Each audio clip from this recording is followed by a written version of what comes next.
Ils ont été assassinés à Ashraf et nous avons manifesté à plusieurs reprises auprès de notre sœur Myriam. 4 autres viennent d'être assassinés. Et moi je dis, sincèrement, ni l'émotion, ni la colère ne peut faire avancer notre combat. Après les massacres de milliers d'autres, il n'y a pas qu'à Ashraf, il n'y a pas qu'à Liberty. Il y a des milliers qui meurent au jour le jour en Iran et on ne dit rien. Par contre, au Soudan, on s'est réveillé. Et on va même plus loin. Alors c'est pour ça que je me dis, faut-il encore avoir de l'émotion, de la colère? Non, il y a le droit, effectivement. Notre juriste nous dit qu'il faut croire en la justice. Mais tu le sais, mon cher ami, la justice, il faut la pousser. Il y a justice lorsque le peuple se mobilise. Et aujourd'hui, moi, je n'ai pas et je ne crois pas à d'autres solutions. Il y a dans ce pays, et je demande une solidarité, à 8 millions de citoyens de confession musulmane dans ce pays, de montrer un petit peu le cœur, puisque nous sommes des démocrates. Je suis très inquiet parce que j'ai jamais été d'accord que mes frères d'Ashraf, de la cité d'Ashraf, quittent Ashraf pour ce camp de la mort. Pourquoi prendre quelque chose à Dieu et cela approprier?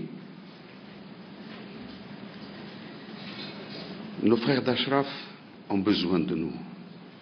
Bien sûr, j'avais pris les années, vous les avez rappelées, 2009, 2011, etc., etc. Mais je voudrais plus qu'on utilise etc. Mais point à la ligne, point final à ce massacre.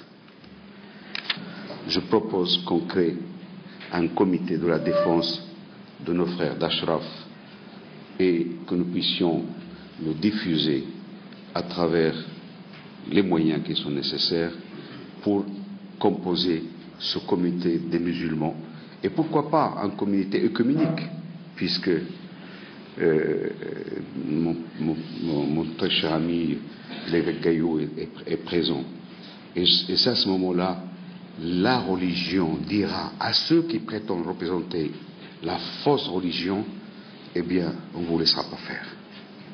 C'est fini. On a pris la parole. On ne la lâchera pas. Je conclurai pour dire, mes frères d'Ashraf, soyez patients. Dieu est juste. Si la justice de ce bas monde est aveugle, des fois, la justice de Dieu n'est pas aveugle, elle est permanente. Il observe. Il vous rendra justice. Wassalamu alaikum wa rahmatullahi wa barakatuh. Vous avez, Madame la Présidente Rajavi, alerté à maintes reprises la communauté internationale sur les dangers qui visent les Ashrafiens. Une grève de la faim héroïque de 110 jours a été menée à travers le monde pour libérer les otages et pour protéger les habitants de Liberty. Ces crimes contre l'humanité doivent être dénoncés et je me joins à vous dans ce combat pour que les auteurs de ces crimes soient traduits en justice et pour éviter d'autres bains de sang. J'ai appris que récemment le tribunal national d'Espagne a convoqué un des auteurs de ce crime à apparaître devant le juge espagnol. Il est accusé de crime contre l'humanité internationale parce que l'Irak a l'obligation, selon les droits internationaux, de protéger les réfugiés sur son territoire. Je souhaite également soulever la question des blessés de la dernière attaque sur le camp Liberty. L'un d'entre eux est décédé une semaine plus tard, à la suite de ses blessures. La résistance iranienne avait demandé qu'il soit transféré en Europe pour recevoir des soins appropriés. Parce que, comme vous le savez, Liberty est soumise à un blocus et beaucoup de restrictions, notamment médicales. C'est une honte de l'ONU. C'est une honte de l'ONU et des États-Unis qui n'ont pas favorisé cette demande pour le transfert des blessés, et une vie aurait pu être épargnée aujourd'hui. Nous demandons que les restrictions sur le camp de Liberty soient levées, que ses habitants puissent recevoir la visite de leur famille, de leurs avocats, des parlementaires et de leurs amis à travers tout le monde. Le blocus de Liberté doit cesser. Le camp de concentration ne doit plus exister.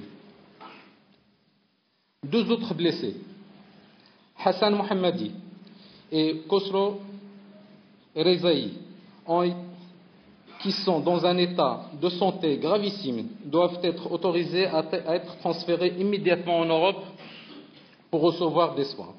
C'est le minimum que le HCR et l'Union européenne pourraient faire dans ce dossier humanitaire de toute urgence.